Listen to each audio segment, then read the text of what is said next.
Pre meditated shots खेलने का यही एक डिसएडवांटेज होता है हमेशा। नॉट आउट रहना इस टाइप के मैच में जब आप थोड़े प्रेशर में हो तो बहुत बड़ी बात होती है। The wicket was not at all supporting our pacers, ball बिल्कुल भी ऑफ द विकेट सीम नहीं कर रही थी। एंड एक और स्ट्रॉन्ग पॉइंट था इंडिया का कि उनकी फील्डिंग बहुत अच्छी रही आज। और मुझे लग रहा था कि जैसा वो खेल रहा था he could have probably scored even 100। मतलब मैं जिंक्स नहीं करूंगा but still.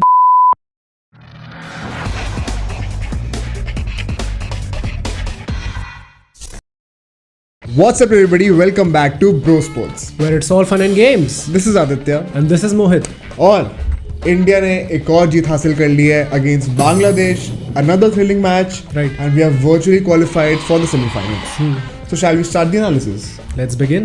So as always इस वीडियो को भी 3 पार्ट से डिवाइड करते हैं। पहले होगी pre match analysis, then the first innings and then the second innings. Right. तो प्री मैच एनालिसिस से स्टार्ट करते हैं। राइट तो जैसा हमने देखा कि पिच थोड़ी ग्रासी थी, ओवरकास्ट कंडीशन थी और थोड़ी ब्रीज भी चल रही थी। तो टॉस हुआ और टॉस हम हार गए। बांग्लादेश ने ले ली bowling and to be honest win win situation थी यार, क्योंकि इंडिया को बैटिंग ही चाहिए थी अल्टीमेटली। ऑल्दो मुझे थोड़ा इसमें समझ में नहीं आया रोहित शर्मा का logic. He said that he wanted to bat anyway, but given the overcast conditions and as we saw कि बारिश हुई आगे जाकर, राइट। और जितना बॉल फर्स्ट इनिंग्स में सीम और स्विंग कर रहा था उतना सेकंड इनिंग्स में नहीं कर रहा था। It was not supporting our pacers. तो क्या लॉजिक था exactly to choose batting first anyway? Rohit Sharma if you are watching this let us know in the comments. अच्छा ठीक है, समझ गया। बट अगर फिर हम लाइनअप की बात करें तो यार इंडिया उसी लाइनअप के साथ उतरी थी जिससे उन्हें पाकिस्तान के अगेंस्ट जीत मिली थी। Right. So Deepak Hooda out and Axar Patel इन। और हमने बांग्लादेश को देखा कि उनके लाइनअप में 2 लेफ्टी पेसर्स थे। तो अब स्टार्ट करते हैं फर्स्ट इनिंग्स से। राइट। स्टार्ट करेंगे हम लोग रोहित शर्मा के डिसमिसल से, क्योंकि इनिंग्स की स्टार्ट थोड़ी हमारी टैकी से हुई थी, थोड़ी केयरफुल कॉशियस से हुई थी। Right. And throughout his innings, the short lived innings that Rohit Sharma played, I notice that he was trying to hit a lofted shot over the covers, trying to make use of a power play. And जब वो out हुआ तो भी यही same situation हुई, क्योंकि as you would see उसने थोड़ा रूम बनाया exposing his stumps in the anticipation कि उसको आउटसाइड ऑफ एक बॉल मिलेगी pitched up that he could loft over the covers. Right. But unfortunately ball थोड़ी सी short of length थी।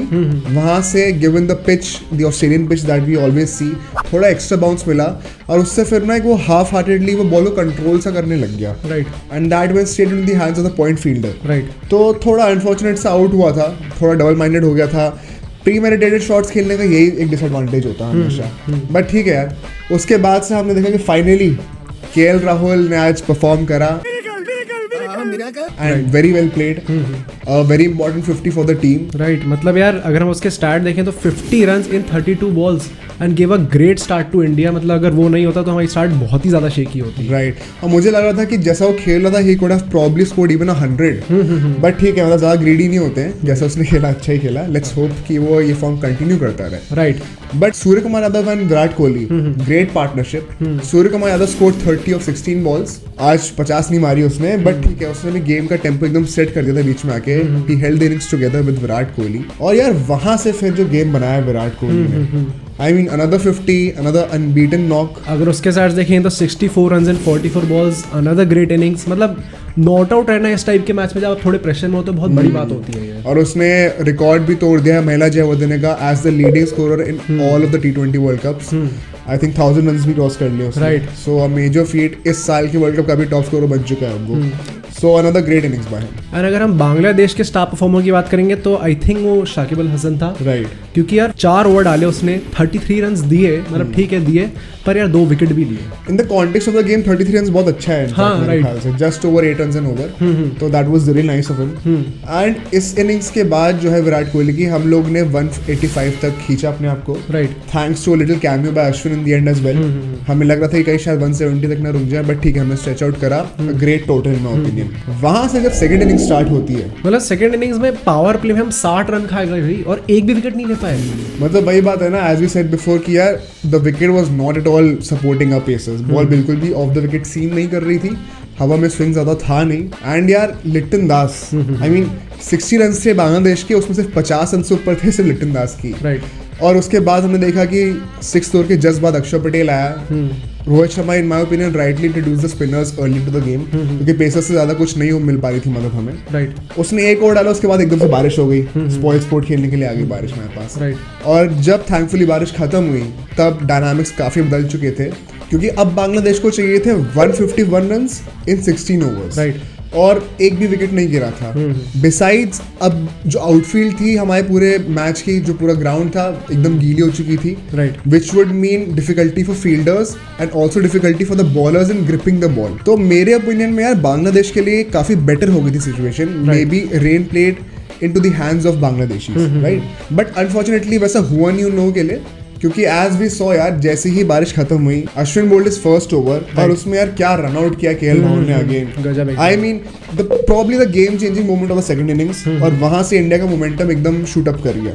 बट यार अगर लिटन दास की बात करें तो 60 रन 27 बॉल पे, मतलब गजब स्टार्ट दिया उसने बांग्लादेश को। तो बांग्लादेश की बैटिंग का स्टार परफॉर्मर वही था clearly, definitely.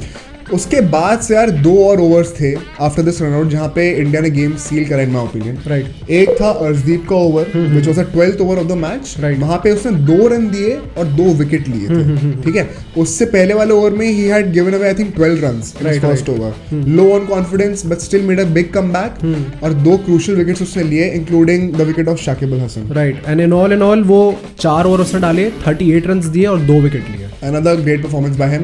Now also the joint leading wicket taker of this World Cup along with Sam Curran. Right. और उसके बाद आया next over which was the 13th over by Hardik Pandya. Right. उसमें भी he managed to take 2 more wickets. Another crucial part in this game. Right. उसके भी stats मतलब बहुत अच्छे थे। 3 ओवर डाले, 28 रन दिए और 2 विकेट लिए। राइट, मतलब बहुत क्रूशियल रोल था उसका बॉल के साथ। And I personally feel that कि यहाँ पे ना बांग्लादेश की वीकनेस को एक्सप्लॉइट करा इंडिया ने, क्योंकि बांग्लादेश का जो मिडिल ऑर्डर रहा है उसमें मे भी इतना एक्सपीरियंस नहीं है, मे भी इतना सेटल्ड नहीं है इस वक्त। राइट, तो शकीब अल हसन पे एक ओवर रिलायंस थी sort of in my opinion, और जैसे ही वो आउट हुआ ना तो मिडिल ऑर्डर से जो प्रेशर था वो एब्जॉर्ब नहीं कर पाए वो लोग और वहीं पे एक्सपोज हो गए वो लोग। एंड एक और स्ट्रॉन्ग पॉइंट था इंडिया का कि यार उनकी फील्डिंग बहुत अच्छी थी आज। हाँ, मतलब लास्ट वीडियो में हमने अभी 2 दिन पहले जो साउथ अफ्रीका की एनालिसिस निकाली थी, राइट, उसमें एज वी मेंशन बिफोर कि यार हम लोग को फील्डिंग स्ट्रॉन्ग करनी पड़ेगी if you want to win big matches, right. और एग्जैक्टली वही इंडिया ने आज करके दिखाया। मतलब जो कैचेस पकड़े हैं शाकिब अल हसन का बाय दीपक हुडा, उससे पहले सूर्य कुमार यादव ने भी 2 कैचेस लिए थे,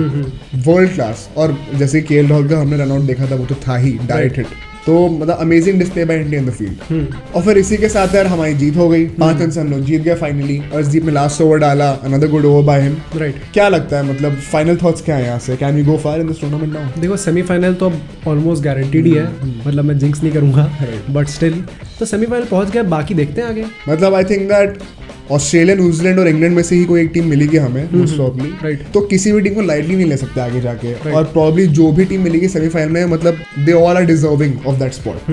तो बहुत ही अच्छा मैच होने वाला है, let's hope for the best. So that's it for today guys, we hope you like the video, do like, share and subscribe और बेल आइकन भी जरूर दबाओ। और यार हमें आप बताना कि आपको क्या लगता है इंडिया का किससे मैच हो सकता है सेमीफाइनल में, और हमें क्या और अच्छा करने की जरूरत है। बिसाइड्स हम ट्विटर, इंस्टाग्राम, फेसबुक पे भी हैं, तो हमें वहाँ पे भी चेक कर लो। And will see you guys in the next video.